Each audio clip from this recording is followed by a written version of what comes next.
Hi guys, can everyone hear me? All right, so who's had coffee this morning? Okay, who hasn't had coffee? No judgment, unicorns, total unicorns. Okay, I've had my coffee, so I'm ready to go. So let's have some fun. So I want to understand a little bit who is in the audience. How many of you are currently interns? About 40-50%. How many of you have been interns? Wow, okay. How many of you are currently looking for internships or an entry-level job? Hundo percento. All right, okay.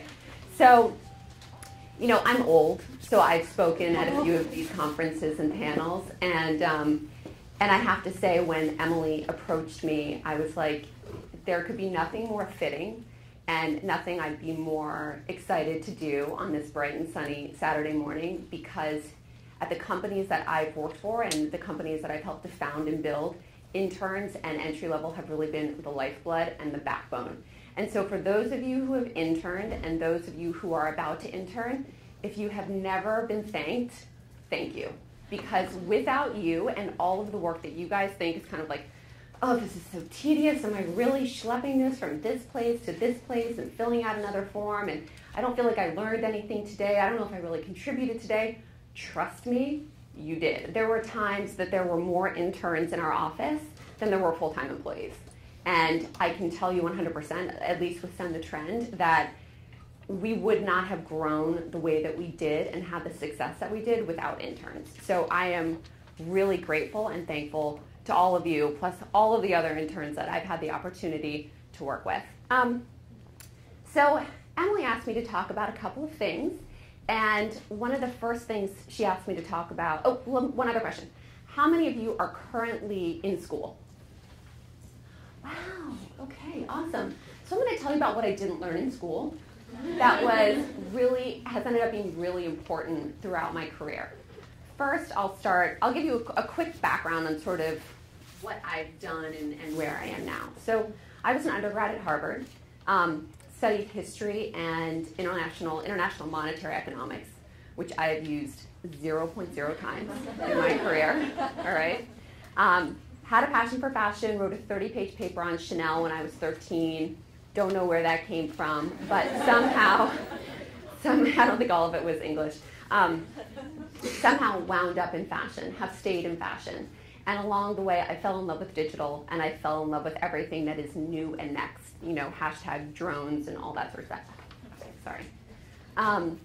I have had the opportunity to work for and with companies like David Yurman, Christian Siriano, Tod's, Cole Haan, Payless, Jacob the Jeweler before he was arrested. Most recently, I co-founded a company, it's a true story. I co-founded a company called Send the Trend, and currently I am the CEO of Eloquii, which is the best thing I have ever done. It is an online destination for fast fashion for women's sizes 14 to 24. If you haven't checked it out, please do. So what did I learn in school? What were the skills that I actually got in school that have served me well? There were really two. One is time management, and two is keeping multiple balls in the air at the same time, juggling. Some people will say multitasking. I don't think you actually can multitask, like truly multitask. I think you can juggle a lot of things at the same time. When I was an undergrad, I had a full course load. I danced 3 to 4 hours a day, and I had 3 jobs. And in hindsight, I was obviously nuts. At the time, I didn't know any better, and I got very used to that pace, and I got very used to having to do a ton of things every day. And there's a saying, the more you have to do, the more you get done. And that became very apparent and true to me in college, and I think I got addicted to that pace, which has made me a little bit tired, but might have served me well. That's what I did learn in school, besides all the economic stuff.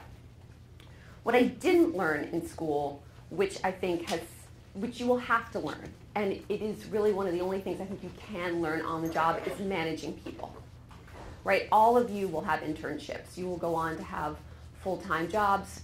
You will get promoted. Just by the fact that you're here, I know you will all get promoted. So what happens when all of a sudden you have a team to manage? They don't teach you that in school, although maybe there are classes at LAM that teach about managing people. That's something that you really have to learn on the job. And what you realize as you become a manager is that it becomes less about the actual function of your job and more about managing the team and managing their functions and what they have to produce on a daily basis. So I would say to you, watch TED Talks, read, inspirational leaders. Read those books, because the best kind of education you're going to get about managing people and also being a team player is from people who have actually fought the battles, who've gone through those experiences, and ultimately your best learning experience will be as you do it yourself. The second thing I didn't learn in school was anything practical. Like, I looked at LAM's class list and I was like, oh my God, if I had had access to these kind of classes at Harvard, how amazing would that have been? I didn't get any accounting. I still hack away at Excel. I didn't get any merchandising, retail math, anything like that. And so when I got into the job force, it was really trial by error and baptism by fire.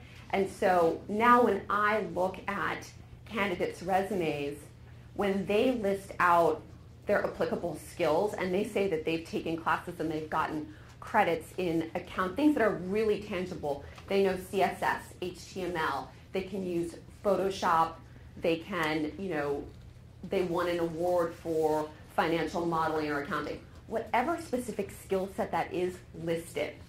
It is really, really valuable to your future employers. You may be applying to be a customer service intern, or you may really want to go into web design. But if those other skills, we can see that they're there, and we know as an employer or manager that you might be able to fill that additional role and help, that is huge added value. So there's a part of me that wishes I had had maybe a little bit more of an LAM experience when I first got into the job force. And the last thing that I didn't learn, and I think I don't know if this is something that should be taught in school, and it's not as much a professional skill set, but it's about managing your money, right? They didn't teach that class at Harvard, how to manage your money. And when I got out into the workforce, I was like, oh, I'm earning money. What on earth do I do with it? I mean, it all seems to go away. It's New York City, everything is so expensive. And I think that's the fruits of your labor, right? That is the rest of your life. So if you're not learning it in school and you're not learning it from your family, again, go online, find a class. I cannot tell you how important that is and how much freedom that will give you in your future professional choices. The better you are with managing your money, the more you understand that, the more opportunities and flexibility you'll have in the future. So that's a little bit about school. Then Ms. Emily asked me to talk a little bit about a sort of struggle that I had and a key takeaway. So I'll just call this, don't make the mistake I made, okay? And the mistake that I have made time and time again, until recently, I have corrected for this mistake, I hope, is not negotiating to my full worth. Not understanding my value, not understanding what I deserved, and not knowing that it was A, okay to ask for it, and B, that I should. So I have probably worked with and potentially managed, I don't win this, like 100 people, maybe it's 98, maybe it's 104, I actually haven't counted. Of all of those people, guess how many have ever asked me for a raise? And these are really talented people. Guess how many of these during a salary review, or just a review in general, have asked for more? 0. That's awful. Guess how many times I asked for more? Once.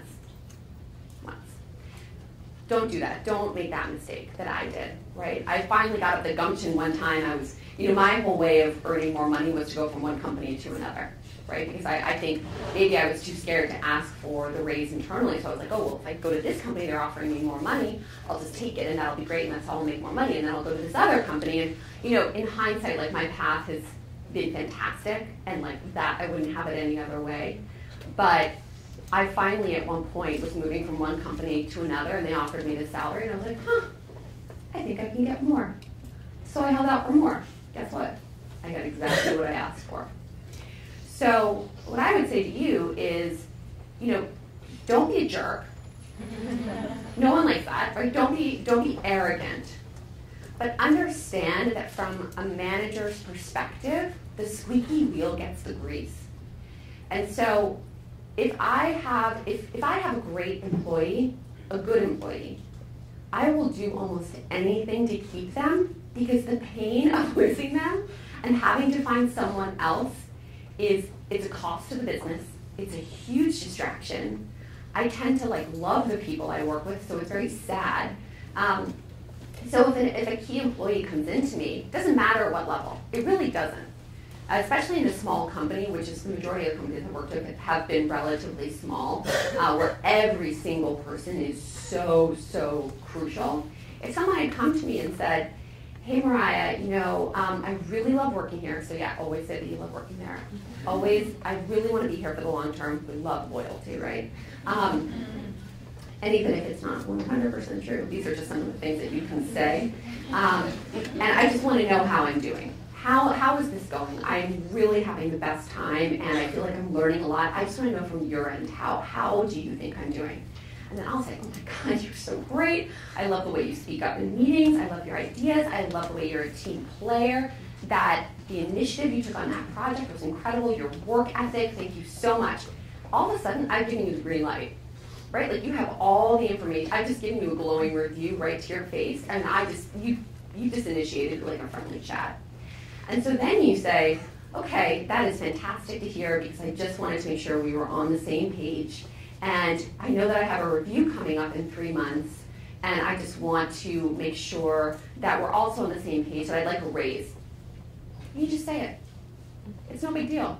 In 3 months, I'd like a raise. I want to make sure that there's no hidden surprises or unmet expectations, and I'm thinking of a raise in this range, and I want to see if you're on the same page. In addition to that, I'd like to know if there are any other projects that I can take on, if there is a way that I can contribute. I'd really like to grow within this company. It's really important to me. If you left the room, I would then find my calendar in, online, or, because I'm old, so I like paper, and a bright red marker, mark 3 months. And I would say, I'll just use Emily as an example. Emily, raise, promotion. And then I would call in the key players of that company and say, she's a rising star. Give her more responsibility. She's mature, she's poised, and she's confident. And now I know that she can probably represent the company externally. And that's a key switch, right? When all of a sudden an employee is really an internal player, which is hugely valuable and amazing, but then you see the maturity and the confidence and the poise, and you know that you've got someone else who can go out and represent the company, that's a score, that's a win. So I would just say, don't be the part of the zero. Just get more money. It's okay, it's there. And a lot of people are scared to ask for it. And then lastly, Ms. Emily asked me to talk about what's important in the workplace. There are tons of things that are important in the workplace. I'm just going to list some of the things that I've seen that I think help, again, separate sort of that, especially at the entry level, the people who are mature, and I get the sense are going to go the distance. Number one, take the high road. Don't get bogged down in the gossip. It might be fun, it's just not going to do you any good. It just really won't. And to that point, be discreet. If it's not your business, it's not your business. Do not repeat it. Do not put in an email. When you are writing an email, imagine, no matter what email, if it's on a professional account, imagine that email could go anywhere to anyone at any point in time, because it can. And I've had it happen. Okay? Number 3, do the work. Like, there is no substitute. Is everyone familiar with Malcolm Gladwell, the author? Most people. So he has sort of a concept of 10,000 hours that we think great violinists or rocket scientists are just born. Generally, they're not. You know, Olympians and all of these super performers in whatever field they're in, they're not just born. Yes, maybe they have some special talent, but they put in the work. You have to put in the work. It is very few people, I'll call them again, the people who eat coffee, the unicorns, who get where they're going or get to someplace incredible by just kind of like some great connections, and they just end up being really successful. You got to do the work. And last thing, which is you're all here, network. You, just as Emily said, you're sitting next to all of the future leaders of the industries that you guys want to go into, which I think for the majority is, you know, potentially fashion, art, creative, and the business of fashion. These are your peeps. Make friends. They will contribute to both your personal and professional journey. And I remember someone saying this to me when I was 22 and just starting out. I was like, no, but that person was so drunk last night. She is not going to, you know, guess who's, you know, editor-in-chief at you know where. So,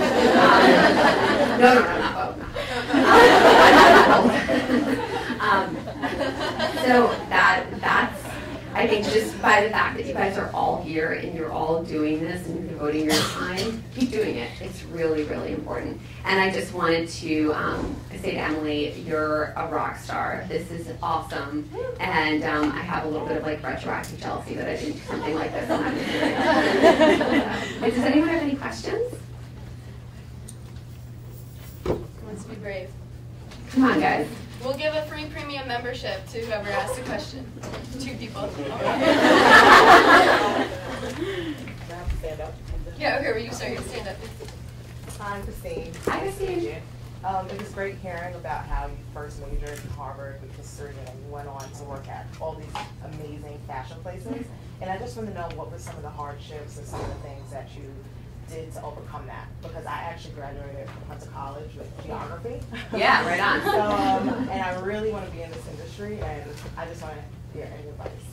Advice in terms of getting from point A to point, getting into fashion. Yeah, I guess having someone take you seriously with your degree saying geography.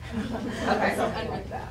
So when I was an undergrad, you know, the real career services at Harvard was about investment banking and consulting. So I pursued that path, right?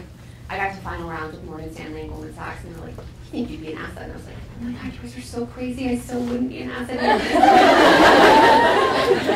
Just want to eat the M&Ms that are on your desk.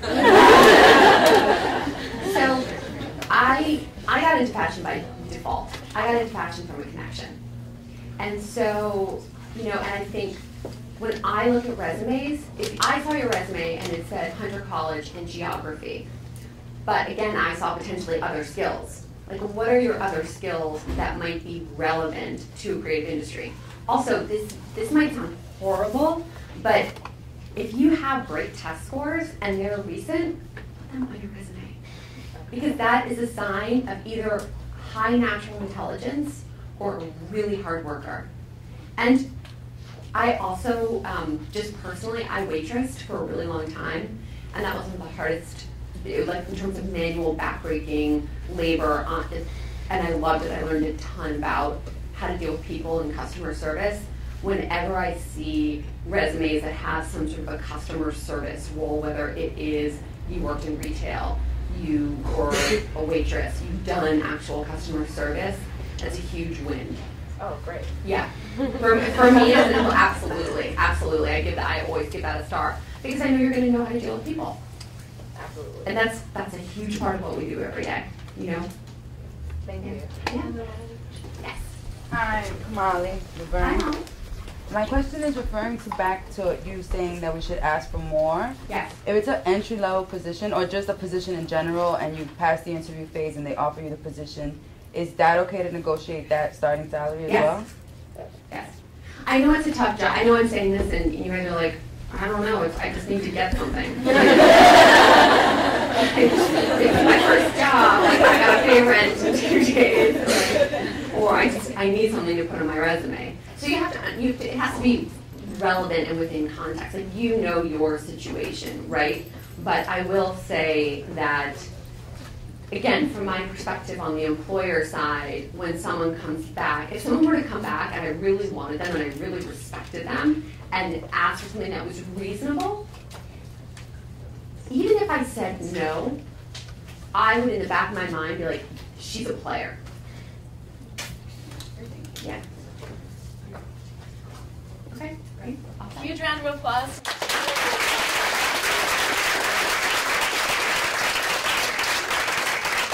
So